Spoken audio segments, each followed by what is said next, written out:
नमस्कार, मेरा नाम रविकांत चौरसिया। आप देख रहे हैं बोलता खगड़िया।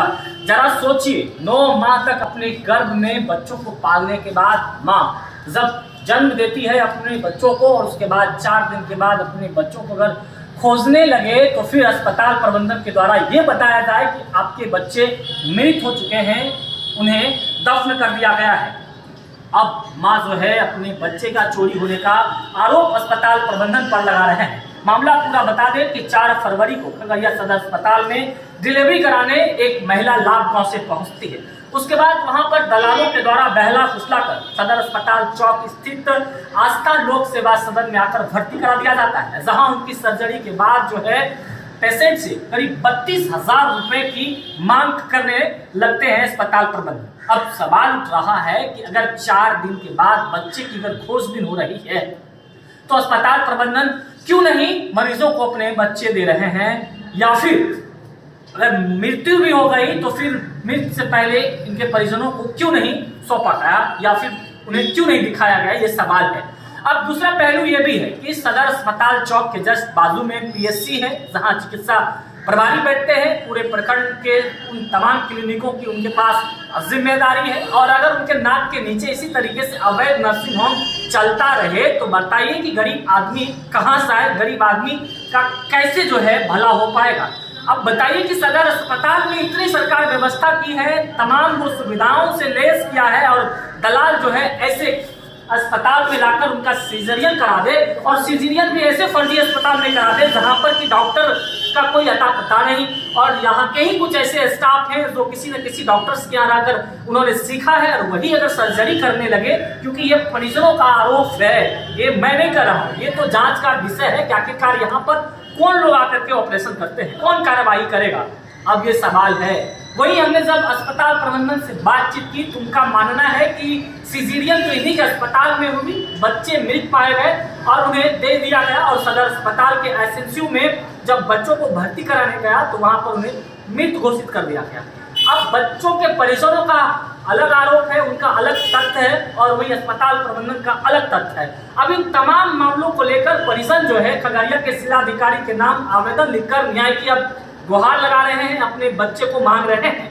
अब इसके अलावा ये भी देखना होगा कि इस तरह के जो क्लिनिक फल फूल रहे हैं, क्या कार्रवाई होंगी, क्या जांच होंगे कि आखिरकार जिस तरीके से ये अवैध नर्सिंग होम जिले में चलाए जा रहे हैं, आखिरकार जिस तरीके से गरीब व्यक्ति, गरीब मरीजों का शोषण हो रहा है, ये कब तक होता रहेगा। आइए हम आपको उन मरीजों से मिलाते हैं जिन मरीजों का इसी अस्पताल में ऑपरेशन हुआ। ऑपरेशन के बाद जो है क्या कुछ माजरा है।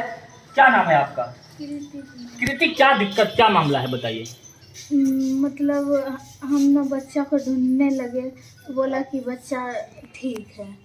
हम बोले कि नहीं, हमको बच्चा को दिखाइए हमको बच्चा को। कल ढूंढे तो बच्चा बोला कि जो मतलब बच्चा आईसीयू रूम में है। तो फिर भी हम बोले कि नहीं, हमको बच्चा दिखाइए। 4 दिन से बोल रहे थे कि हमको बच्चा को दिखाइए। बोला कि बच्चा उधर थी, दफना दिए, मर गया। तो बोले कि नहीं, हमको लग रहा है कि मेरा बच्चा बेच दिया है। वो बच्चा बेच दिया आपका? हाँ, अब दिखाया भी नहीं हमको, होते नहीं दिखाया। कब आप कब इस अस्पताल में भर्ती हुई थी? 4 तारीख को। 4 तारीख को। आप पहले कहाँ आई थी? इसी अस्पताल में डायरेक्ट आई थी या फिर कहीं और आए थे? सदर अस्पताल में आए थे। सदर अस्पताल में आई थी आप? हाँ। उसके बाद फिर क्या हुआ? उसके बाद दलाली यहाँ हमको लेके भर्ती करवा दिया। तो फिर आपका सीजर कर दिया लोग? हाँ। फिर कितना पैसा वगैरह जो है, कितना पैसा मांगा? 35,000 मांग रहा है। 35,000 रुपया मांग रहा है। हाँ। कहाँ के रहने वाली हैं आप? लाभगांव के।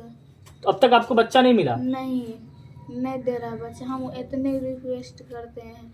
फिर उसके बाद कल जो हुआ, झट्टा पकड़ के मारने उड़ने लगा सर डॉक्टर। फिर मनीष कुमार जो है मामा जी लगते हैं, वो सुने तो उसको हम बुलाए तो वो फिर हम लोग को अथी बचाए। आपके साथ मारपीट भी किया है अस्पताल प्रबंधन? हमको घींच के मतलब बाहर करने लगा, बाहर निकलने लगा। हाँ, सबको, जो मेरी बहन रीन थी सबको।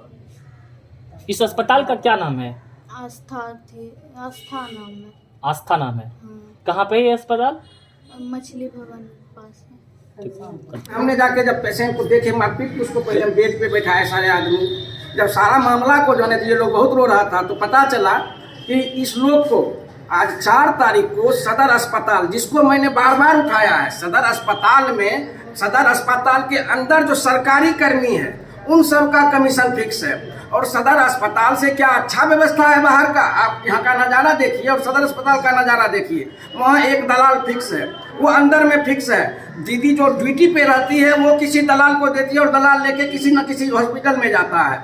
और ये जग जाहिर है, अगर 10,000 का बिल बनता है तो 5,000 वो दलाल का होता है और 5,000 डॉक्टर का होता है। क्या आपने देखा ये इस अस्पताल को पूर्व में भी हमारे CS महोदय ने सील कर दिया था, लेकिन ये पता नहीं कौन सा गोरख धंधा और स्वास्थ्य माफियाओं का मिलकर एक सिंडिकेट चल रहा है। फिर 10 दिन के बाद ही नेम चेंज करके फिर वही आदमी अस्पताल चला रहे हैं। और ऐसा एक नहीं, जो मैं तो अस्पताल चौक पे रहता हूँ, 18 घंटा मेरा यहीं बीतता है। ये अस्पताल स्वास्थ्य माफिया, इसमें बहुत बड़ा गठजोड़ है। मैं CS से मांग करूँगा, आप अविलंब खगड़िया में जितने ये फोर्जरी अस्पताल चल रहे हैं, आप पता कीजिए जाके, जो नर्स है जो देख के सीखा है वो ऑपरेशन करते हैं। आप देखिए बोर्ड में जिस डॉक्टर का नाम लिखा है, क्या यहाँ जितना है उस बोर्ड का डॉक्टर क्या बैठता है? और यहाँ पे आप देखिए, यहाँ शराब मांस मदिरा का खेल होता है। यहाँ ये डॉक्टरी नहीं चलता है, एक इनकम का जरिया है। 5 स्टाफ जो सीखा हुआ सीधे पेट खोलता है। यहाँ जिंदगी और मौत का सवाल है।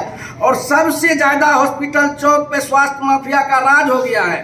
अगला बार मैंने आवाज उठाया था, मेरे घर तक धमकी गया था। और हमें अभी लगता है, मैं ये साफ तौर पे कहना चाहता हूँ कि अगला बार भी इसी हॉस्पिटल का डायरेक्टर ने हमें धमकी दिया था कि हमें नहीं पहचानते हो, मेरी पहुँच कहाँ तक ही है, होश में रहो, तुमको बताएंगे। और मुझे लगता है आज भी मैंने एक गरीब का साथ दिया, हो सकता है आज भी वो हम पे हमला करवा सकते हैं।